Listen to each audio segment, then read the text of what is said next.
അൽഹംദുലില്ലാഹി റബ്ബിൽ ആലമീൻ, സർവലോക രക്ഷിതാവായ അള്ളാഹുവിനാകുന്നു എല്ലാ സ്തുതിയും എന്നാണല്ലോ ആദ്യത്തെ വചനം. സ്തുതി കീർത്തനങ്ങളുടെ ഏത് വകുപ്പ് പരിശോധിച്ചാലും ശരി, സ്തുതി ഏത് കാര്യത്തിന്റെ പേരിലായാലും ശരി, യഥാർത്ഥത്തിൽ ആ സ്തുതിക്കുള്ള കാരണകർത്താവും ആ കാര്യത്തിന്റെ ഉത്ഭവ കേന്ദ്രവും അള്ളാഹുവായിരിക്കുമെന്ന് കാണാം. ഉദാഹരണമായി, ഒരാളെ അയാളുടെ ഔദാര്യത്തിന്റെ പേരിൽ നാം സ്തുതിക്കുന്നുവെന്ന് വിചാരിക്കുക.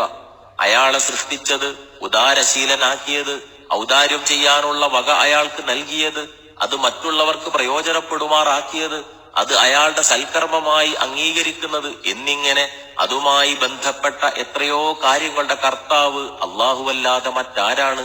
അപ്പോൾ എല്ലാ സ്തുതികർമ്മങ്ങളുടെയും അർഹൻ യഥാർത്ഥത്തിൽ അവൻ തന്നെ. ഒരാൾ തന്റെ ഉദ്ദേശമനുസരിച്ച് ചെയ്യുന്ന സൽക്കാര്യങ്ങളെ മുൻനിർത്തി അയാളെ പ്രശംസിക്കുക എന്നാണ് ഹംദ് അഥവാ സ്തുതി കൊണ്ട് വിവക്ഷ. അതിൽ അൽ എന്ന അവ്യയം ചേർന്നപ്പോൾ സ്തുതിയുടെ ഇനത്തിൽപ്പെട്ടതെല്ലാം അതിലുൾപ്പെടുന്നു.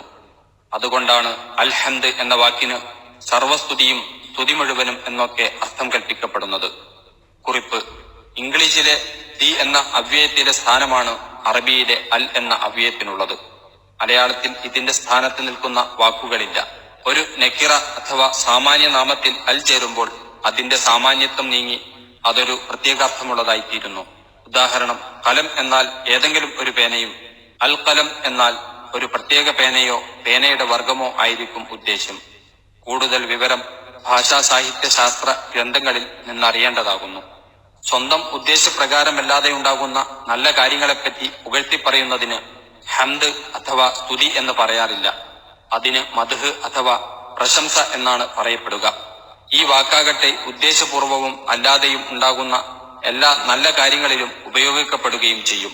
ഉദാഹരണം: ജ്ഞാനം, പരസഹായം, ഭയഭക്തി, കൃത്യനിഷ്ഠ ആദിയായ ഗുണങ്ങളെപ്പറ്റി പുകഴ്ത്തുന്നതിന് ഹംദ് അഥവാ സ്തുതി എന്നും മദ്ഹ് അഥവാ പ്രശംസ എന്നും പറയാം.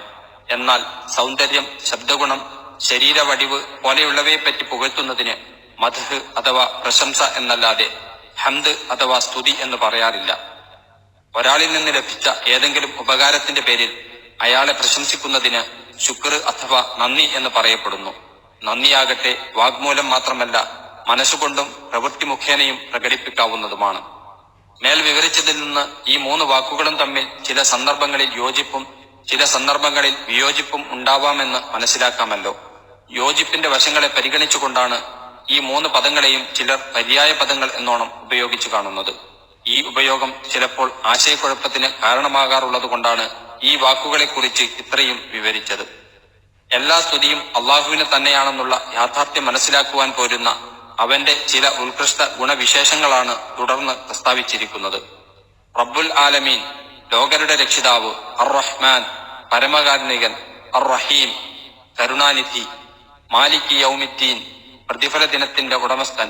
ഇവയാണത്. ഈ ഓരോ വിശേഷണങ്ങളിലും അടങ്ങിയിട്ടുള്ള സാരങ്ങളുടെ വൈപുല്യം ആലോചിക്കുന്ന പക്ഷം സ്തുതി മുഴുവനും അള്ളാഹുവിനാണെന്ന് പറഞ്ഞത് എന്തുകൊണ്ടാണെന്ന് മനസ്സിലാക്കുവാൻ സാധിക്കുന്നതാണ്.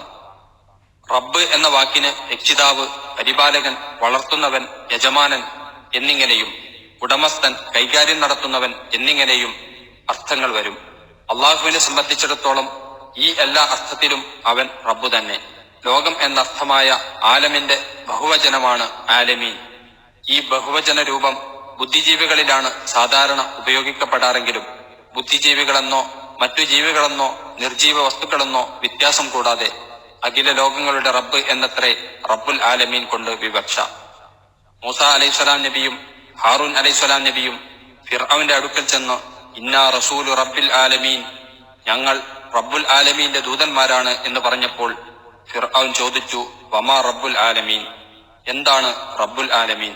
ഇതിന് മൂസ അലൈഹിസ്സലാം നൽകിയ മറുപടി റബ്ബുസ് സമാവാതി വൽ അർളി വമാ ബൈനഹുമാ, ആകാശങ്ങളുടെയും ഭൂമിയുടെയും അവ രണ്ടിനുമിടയിൽ ഉള്ളവയുടെയും റബ്ബ് എന്നായിരുന്നു.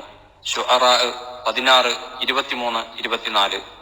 അർ റഹ്മാൻ, അർ റഹീം, പരമകാരുണികൻ, കരുണാനിധി എന്നിവയെപ്പറ്റി ബിസ്മിയുടെ വ്യാഖ്യാനത്തിൽ വിവരിച്ചു കഴിഞ്ഞു.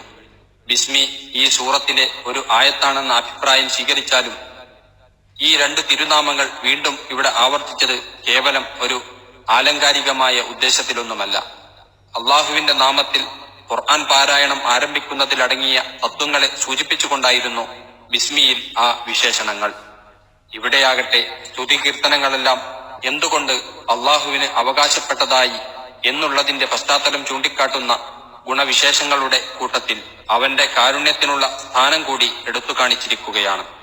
റഹ്മാൻ, റഹീം എന്നീ രണ്ടു രൂപങ്ങളും അള്ളാഹുവിന്റെ അതിരറ്റ കാരുണ്യത്തെ പ്രകാശിപ്പിക്കുന്നവയാണെങ്കിലും റഹ്മാൻ എന്ന രൂപമാണ് കാരുണ്യത്തിന്റെ അതിവിശാലതയെ കൂടുതൽ ദ്യോതിപ്പിക്കുന്നത്. റഹ്മാൻ എന്ന് അള്ളാഹുവിനെ കുറിച്ചല്ലാതെ മറ്റാരെക്കുറിച്ചും ഉപയോഗിക്കപ്പെടാറില്ല. അള്ളാഹു എന്ന സംജ്ഞാനാമത്തെ കഴിച്ചാൽ പിന്നെ അവന്റെ നാമവിശേഷണങ്ങളായി ഉപയോഗിക്കപ്പെട്ടിട്ടുള്ള ഇതര നാമങ്ങളിൽ വെച്ച് കൂടുതൽ സ്ഥാനം ഖുർആനിൽ കൽപ്പിക്കപ്പെട്ടു കാണുന്നതും റഹ്മാൻ എന്ന നാമത്തിനാകുന്നു. അള്ളാഹു എന്ന നാമം പോലെ മറ്റു വിശേഷണങ്ങളൊന്നും കൂടാതെ അർ-റഹ്മാൻ എന്ന നാമവും അള്ളാഹുവിന് ഉപയോഗിക്കപ്പെട്ടു കാണാം. ഇസ്രാ 110, സൂറത്തു റഹ്മാൻ 1, ഫുർഖാൻ 59 മുതലായവയും വ്യാഖ്യാനവും നോക്കുക. അതുകൊണ്ടാണ് നാമമായോ വിശേഷണമായോ അള്ളാഹുവിനല്ലാതെ മറ്റാർക്കും റഹ്മാൻ എന്ന് ഉപയോഗിക്കുവാൻ പാടില്ലെന്ന് പണ്ഡിതന്മാർ പ്രസ്താവിക്കുന്നതും. നബി സല്ലല്ലാഹു അലൈഹി വസല്ലം തിരുമേനിയുടെ കാലത്ത് യമാമയിൽ പ്രവാചകനായി അഭിനയിക്കുകയും അബൂബക്കർ റളിയല്ലാഹുവിന്റെ ഖിലാഫത്ത് കാലത്ത് യുദ്ധത്തിൽ കൊല്ലപ്പെടുകയും ചെയ്ത മുസൈലിമത്തുൽ കദ്ദാബിനെ അഥവാ കള്ളപ്രവാചകനായ മുസൈലിമയെ കുറിച്ചല്ലാതെ റഹ്മാൻ എന്ന് പറയപ്പെട്ടതായി ചരിത്രമില്ല. അതും യമാമയിലെ റഹ്മാൻ, റഹ്മാനുൽ യമാമ എന്ന ഉപാധിയോടുകൂടിയായിരുന്നു. കുറിപ്പ്: അബ്ദുറഹ്മാൻ എന്നതിന്റെ സ്ഥാനത്ത് എ റഹ്മാൻ പോലെയുള്ള പ്രയോഗം നന്നല്ല. അള്ളാഹുവിന് മാത്രം യോജിക്കുന്ന നാമവിശേഷണങ്ങളെല്ലാം തന്നെ സൃഷ്ടികളുടെ പേരായി ഉപയോഗിക്കുന്നത് സൂക്ഷിക്കേണ്ടതാകുന്നു. ഇതെല്ലാം അള്ളാഹുവിനോടുള്ള അനാദരവായിരിക്കുന്നതാണ്.